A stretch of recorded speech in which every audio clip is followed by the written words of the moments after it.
Hey everybody, this is Josh McKinney. I just want to welcome you to episode 161 of the I Suck at Jiu-Jitsu show. So, I'm excited for this one. This one should be a fun episode. I don't even remember where I got the inspiration for this episode, but I know it was something on YouTube. I was definitely watching something on YouTube and I was like, ooh, we should do an episode about why you should enjoy when jiu-jitsu gets tougher. And maybe not enjoy, but why you should maybe be thankful for it. Because, man, it is important. It is pretty much the hidden reason that we all are doing jiu-jitsu, or one of the hidden reasons that we're all doing jiu-jitsu. But yeah, I don't really have a solid intro for you guys. I'll let you know I'm not feeling the best, and so I do cough a little bit in this episode. And while I'm coughing, don't worry. I am covering my mouth so I don't get you guys sick. So it's okay. Yeah, that's all I have. Let's just go ahead and get into this episode.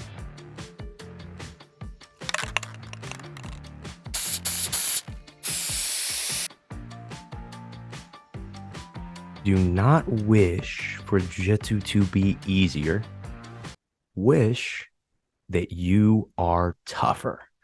So I have just a few points for you guys on kind of why you should be wishing for toughness. And this is coming from a guy whose podcast is based on efficiency and effectiveness. And so sometimes I look at the podcast and I worry, what if people are using the podcast and it's too effective? And then they're missing out on these really important kind of hidden things that happen to all of us during our jiu-jitsu journey. Kind of these important fights, these important boxes that we have to check.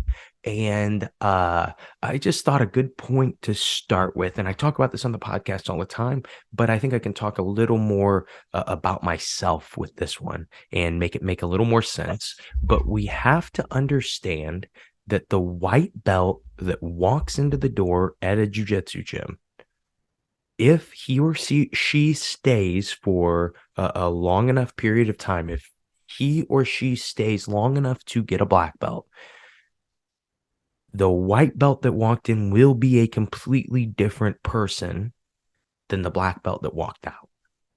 And I think that any black belt would agree with you. No black belt that I've ever met says, yeah, I was the same person that I was when I was a white belt. There's this question that I always get when I do other people's podcasts, when I'm the guest on a podcast. And it is, what would you be doing without jiu-jitsu? And it's almost, for me, it's this impossible question to answer. Because when I started jiu-jitsu, I was 14 years old. And my mom made me. I had no desire to do jiu-jitsu. Honestly, I had no desire to really do anything as a 14-year-old. I had not really played sports. The sports that I played, there's none that I played for longer than a year. I didn't have a ton of desire. I didn't have a ton of drive as a kid. I was overweight and I really was needing something to do, and just didn't even realize as a kid. And so for me to say, what would I be doing if it wasn't for jiu-jitsu? It is this impossible question for me to answer, because without jiu-jitsu, I wouldn't be me. I wouldn't be Josh McKinney. I wouldn't be the guy that, obviously I wouldn't be the guy from the I Suck at Jiu-Jitsu show, but I don't really know. There's really no decision in my life after 14 years old that wasn't based around jiu-jitsu. So 14 years later, 15 years later, it is kind of impossible for me to be able to answer that, right? And I think that a lot of us, and this was me included, a lot of us put certain name tags on ourselves, certain identity on ourselves that maybe a lot of times we don't even share with anybody. But we put these brands of oh, you are this, you will always be this. For me, a big example that I've always struggled with is every time I would try something when I was a kid, I would play a new sport and I would play it for a year and I just wouldn't like it. And what I started to do is I started to label myself as a quitter. And so even when I would like something, even when there was something that I was enjoying and I really wanted to get better at, uh, I could feel that quitter tag that I put on myself laying heavy because I knew eventually it's going to get hard. And once it gets hard, you're going to quit. A good example, I had this is like the only sport before jujitsu that I actually had fun doing. But I had I was on like maybe a fourth or fifth grade, like park league basketball team. And first off, we were terrible. We were a really bad team. Um, it was uh it was very much like the start of like a Hollywood movie. I'm Asian.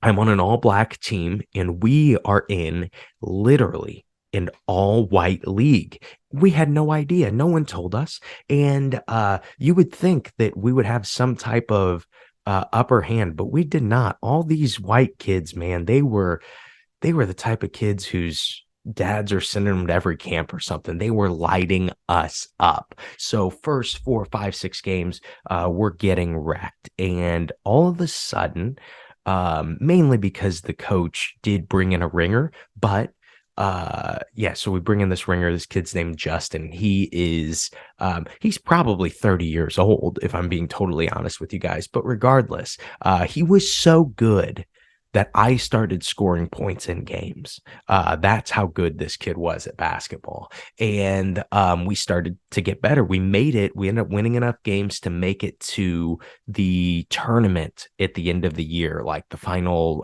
8 teams or something. And in the first round of the tournament, we are down 1 point. And um, things have been iffy all year when it comes to me playing basketball. I've been having a blast, but I'm terrible. And I get fouled at the end of the game.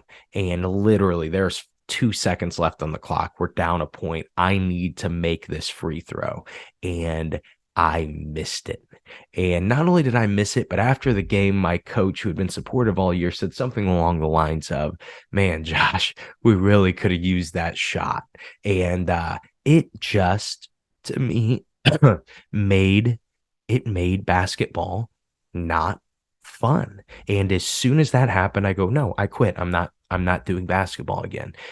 Instead of dealing with it, instead of overcoming that missed free throw, I quit. And again, I put this tag on myself. It was something that I even enjoyed, but as soon as I felt that it got hard, I quit. And a lot of us, I think, did this. A lot of us tried to start a business or a podcast or a YouTube channel during COVID, a Patreon page, something during COVID, some type of content creation, and we gave up on it. And it just plays into that same exact idea of when things get hard, you quit. And maybe none of you guys deal with this. Maybe I'm the only one who ever deals with that identity. But there is this cool thing as you keep progressing in jujitsu. I always will say that like a lot of my blue belts I've seen, and maybe this is just because I am terrible and I will make people wait at white belt for 20 years until they get their blue belt. But anyway, a lot of people I've seen post on Facebook after I give them their blue belt, they'll say something along the lines of, this was one of, or this was the hardest thing that I've ever done. And what happens with them? They completed it. They got a belt, and obviously it's just totally based on my and the other coaches' opinions, but still, they got something that is basically, it seemed unattainable to the day one white belt that walked through the door 2 years before. It actually was unattainable. That person had to change. They had to become a different person in order to get that blue belt. And if you can do that, why couldn't you get a purple belt? Why couldn't you get a brown belt? Why couldn't you get your black belt? Once you get your black belt, if you could do that, why couldn't you pick up that YouTube channel again and be more consistent with it? You know now that that quitter label that you put on yourself is a lie. You know, hey, I actually can overcome something, even when it gets tough, because maybe there are a few human beings out there who got their blue belt and it was never tough for them. Maybe even a few, maybe there's 10 people on the planet that got to their purple belt and it was never really tough for them. They were just that natural of grappler. They, for BJ Penn, right? Someone like that. But for most of us, by the time you get your blue belt, your purple belt, one of those, you can no longer hold that quitter label on yourself. That is such a big, big thing to be able to get to blue belt, right? But the whole point of this point is that once you get to black belt, that label, of course, I still have negative self-talk that tries to convince me that I am a quitter, but it's way easier to shut that talk up with a black belt. Honestly, it's something I think less and less about now uh, than probably ever before. And I really think that has to do with jiu-jitsu changing you. But next point that I wanted to make on why you should just become tougher and not try to uh, pray that jiu-jitsu gets easier. And that is, I stole this from what is his name? Alex Harmozy. But there is this quote that your mess will eventually be your message. And to put that into context for jujitsu, this is actually something that is that is probably one of the most important, not thought about things while you are dealing with all of the hurdles of jujitsu. And that is that if you can overcome the hurdle, you can help somebody overcome that hurdle, probably even easier. For example, I'll give you something that's non-jujitsu related, and then we'll look at some jujitsu related examples. So, my dad has been a personal trainer for 35 years, I think. If you guys have never heard an episode with my dad, Steve McKinney, who is also a black belt, you absolutely should check out one of those. I don't think there's one that I recommend more than the others. They're all pretty good.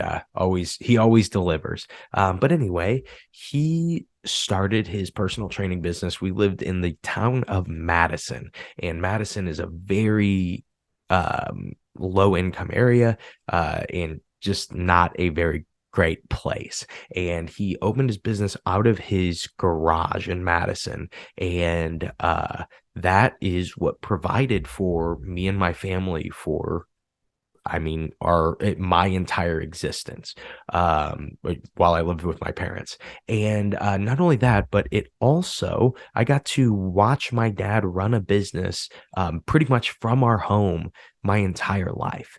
And also this business was his passion too. And so as I got to watch that, I got to watch him make certain moves, even moves that were really big at the time, and maybe fail on them. And I got to see how he responded, and I got to years later see what he said that he would have done differently. And because of all this, I have a jujitsu business that I was able to start at 21 or 22 years old that is, by a lot of standards, very successful. And so I know, though, that there's no way that I am able to do things as quickly and make the moves that I did without having seen my dad, without him trailblazing for me, right? And so, now we can kind of apply this to jujitsu. Let's say one of my blue belts is struggling with his or her mental health, and they're trying to use jujitsu as a catalyst for their mental health. They're trying to they're trying to help themselves with jujitsu. And so, as they do that, if me, someone who has never struggled with mental health, is their only coach, their only way, only person that they can even talk to about these things, obviously that isn't a great idea. They should have a some type of a therapist to don't talk to me about these things. I am in no way a professional. But if you have this this blue belt that or white belt or whatever, that is struggling and maybe saying, well, maybe someone with the mental health issue that I have, maybe it's impossible for them to get to purple belt, or maybe it's impossible for them to use jujitsu to effectively help their mental health. It's way easier than me just encouraging and trying to say, no, you can do it. You really are tough. You can do this, versus me saying, oh, well, one of the black belts struggled with the same thing. Maybe you should talk to him. Right? If you heard that, if you were in that situation and you heard, wait, there is a person that dealt with what I dealt with that feels impossible to me, and they are able to help me. They're able to talk to me. I'm able to bounce questions and ideas. I'm able to do the thing that they did. I don't remember where I originally heard this story, but um, before 1950, nobody could run a 4-minute mile. And so because of this, it was thought to be an impossible feat. Okay. And so, in the 1950s, I don't know when, but a guy, let's see what his name was. I put it somewhere in my notes. Roger Bannister. He ran the first under 4-minute mile. And since then, 1,500 different people have done it. How many of those people can do it if not for the first? If not for Roger Bannister? A lot of times, us being able to accomplish a task, it comes from us being able to recognize that that task is possible. If I convince you that something is impossible, most likely you're not going to um, spend your whole life trying to prove me wrong. Most likely, you won't even spend 5 minutes trying to prove me wrong if I convince you that it is impossible. And so, back to our mess being our message. Whatever you're struggling with now in jujitsu, not only could you overcome it, but if you overcome it, you can help somebody else do the same and help them do it, as we would say on the podcast, more efficiently and effectively. Uh, and really, if you think about it, when I think about it, that's all this podcast is. This podcast is just my mess. It's me, a guy who wanted to compete at the highest level of jiu-jitsu and still does, growing up in the middle of nowhere, growing up starting at a school that just started, where there's not a bunch of black belts to guide me. There was one coach, and it's not a world class school where I started. And there was even times where me and my my 50 plus year old dad at the time were just able to train together, and we were the only people training, and maybe a few other friends. That is where all these ideas of simplicity and efficiency in training and different types of training method really came from. They came because, uh, one, my coach taught me how to learn, and he taught me how to learn on my own. And then after that, there were some situations that happened and we weren't able to be at the gym as much. And so we had to train on our own. And so since I had a coach that taught me, hey, make sure that you turn over every stone. Make sure that you don't say, oh, I don't think that these people's brand of jujitsu works or these people's explaining works. He would say, no, you should probably listen to everybody. You should probably hear everybody and then decide from there. And just have a good coach that convinced me to not be afraid of ideas. That is where the show came from. And then also a lot of the people that I've had on the show are relationships that I had since I was a blue belt, a purple belt. And these relationships were able to stay good because, again, I had a coach that didn't teach me to hate everybody. I didn't teach me to fear different ideas. And so you guys have heard me have conversations with people on the podcast, and maybe they said a few things that you guys know from a solo episode I don't think is true or I don't agree with. But I don't argue with the person. A lot of times I just say, oh, okay. And it's because maybe their whole view of jujitsu is something that I could take part of. I could take a little bit of. Maybe I don't have to agree with every single thing that they say. And that is, again, that's my mess. Those relationships, those needs for training method, and then starting my own school so young and so still early into my jujitsu career, my jujitsu journey.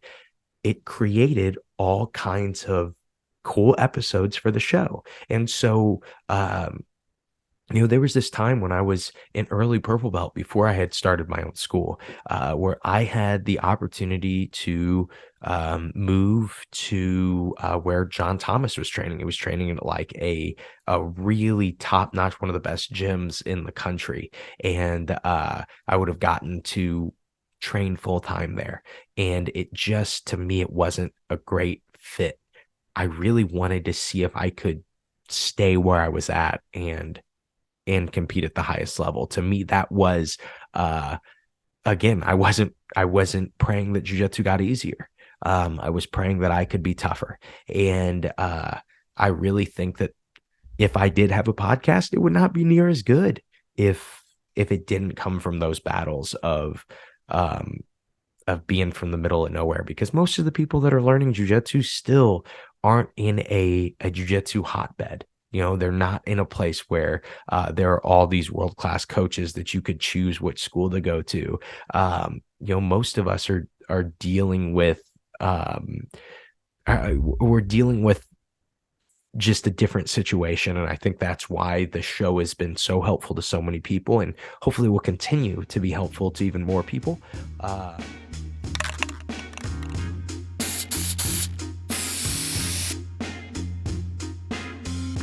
Hey guys, Josh McKinney here, just interrupting Josh McKinney.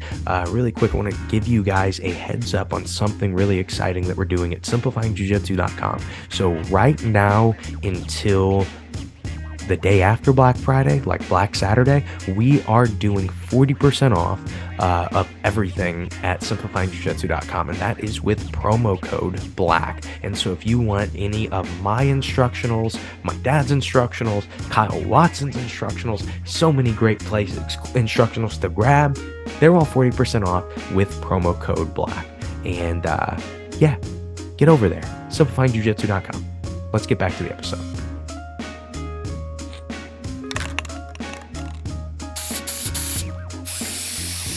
Yeah, let's do it. Let's move on. Let's look at 3 tips to develop black belt toughness. And the first tip, the most important tip, if there's anything that I could teach you on this show, it is stop focusing on what you can't control. And that's like my politician way of saying it. What I really mean is stop complaining. The amount of people that just whine, especially when it's stuff that is not in their control, it's beyond me. And a lot of times it's just, I think it's because we're afraid to deal with what is actually in our control. And we'll talk about that in just a second. But we have to stop focusing on what we can't control. For example, some things that I hear about people complain about is their location, where they are at, where they're at for jujitsu. There are no big gyms around me. There are no big coaches around me. I think especially now with how much free information there is, uh, I think that there's probably I don't think you can make that excuse anymore. I think that you're probably just not putting in what you need to be. Uh, in order to get good because man, the amount of people that there are that are good, so like competing at adult black belt, it's always fun to try to explain to people what it's like because for me I still can't even explain how good some of the guys are that I grapple. But what's also unique is of course when I fight Murillo Santana, of course he's going to be insanely good. And I'm not surprised by that.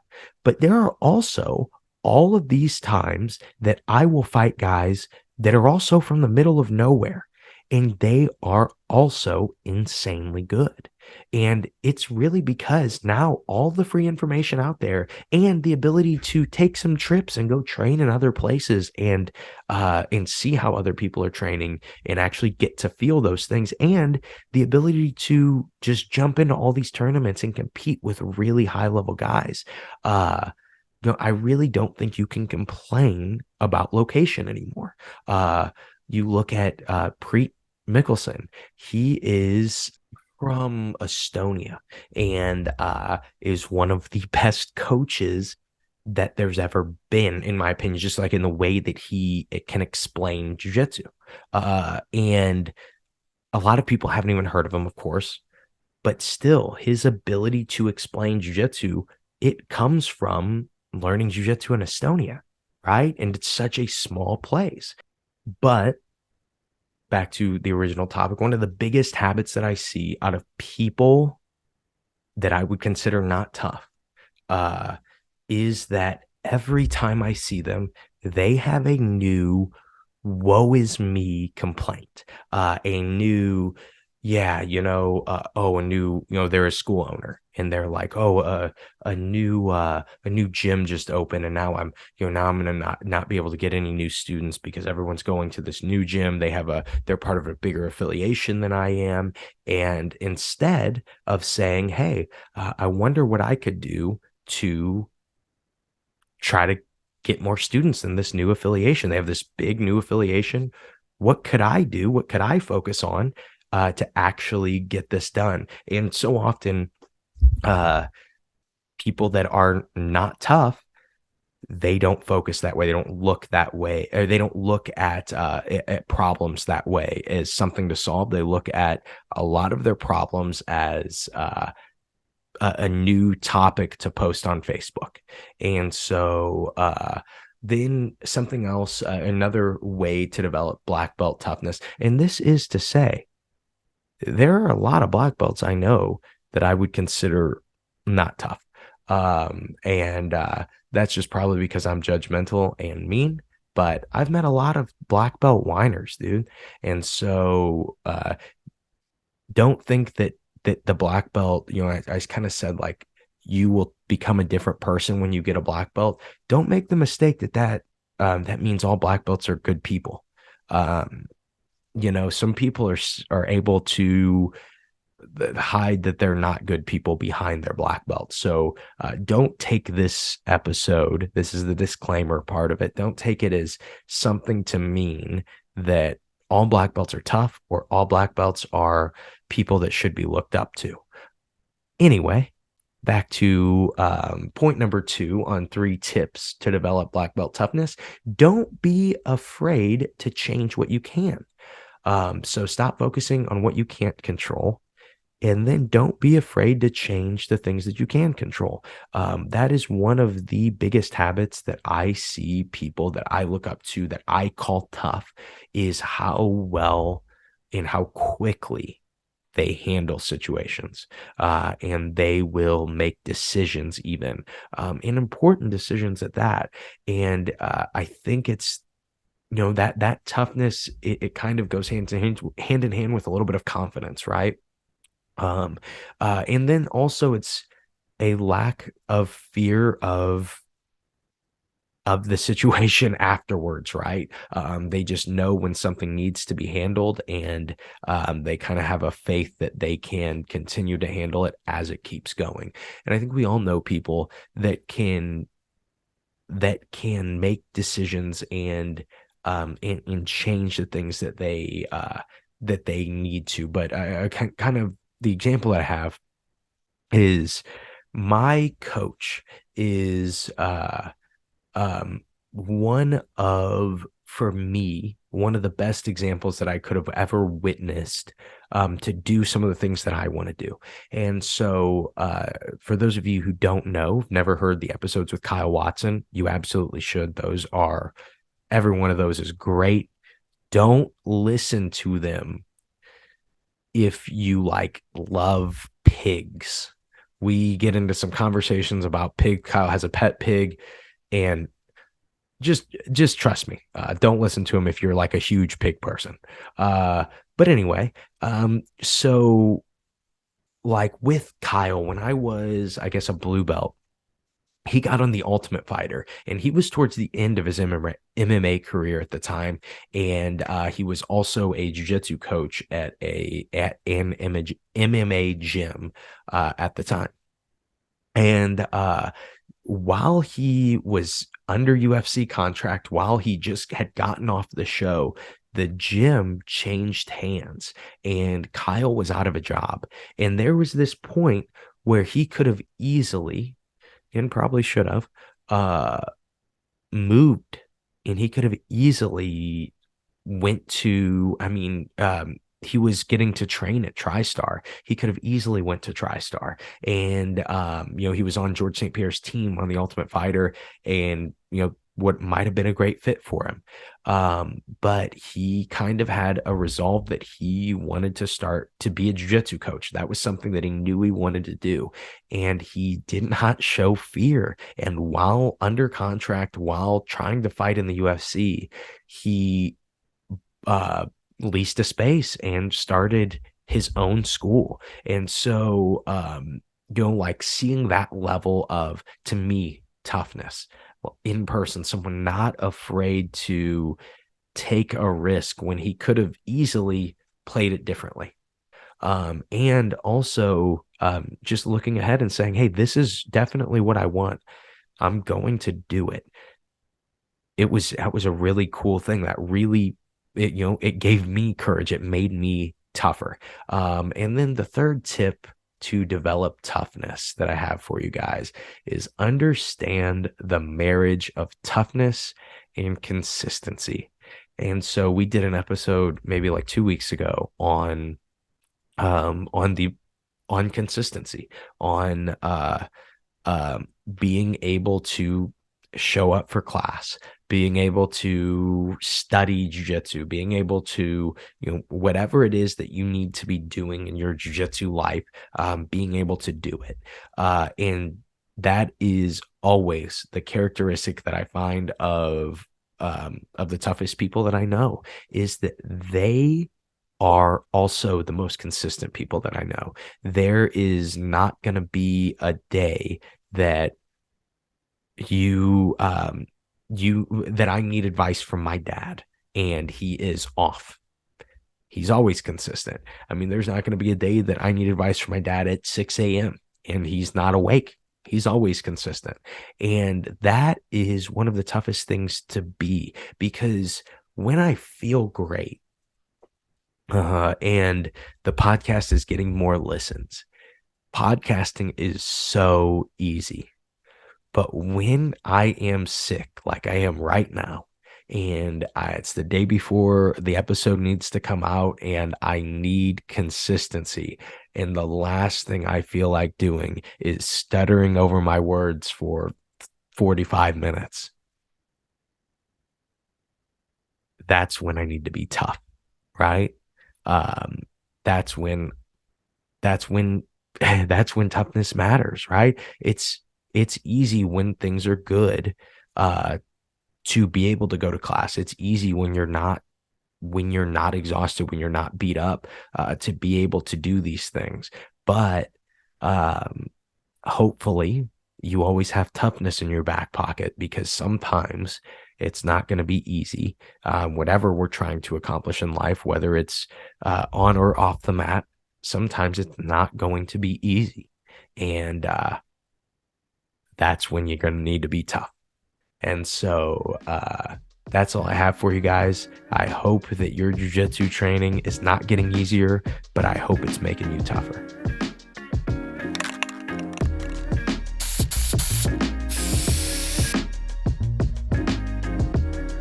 And that is the episode. Thank you guys for listening to this one. I hope this one was good. I hope it makes you enjoy when jiu-jitsu gets tough, makes you cherish when jiu-jitsu gets tough, because one day you're just going to be so tough, it's not going to get tough for you. That hasn't happened to me yet, but I like to believe that it will. Yeah, that's all I have for you guys. Don't forget about the Black Friday sale that we're doing at simplifyingjujitsu.com. Promo code BLACK. And yeah, that's all I have for you guys today. Hope you enjoyed this one. Hope it made you a little bit tougher. Most importantly, I hope today's episode helps you guys suck just a little bit less at jiu-jitsu. Have a great day, guys.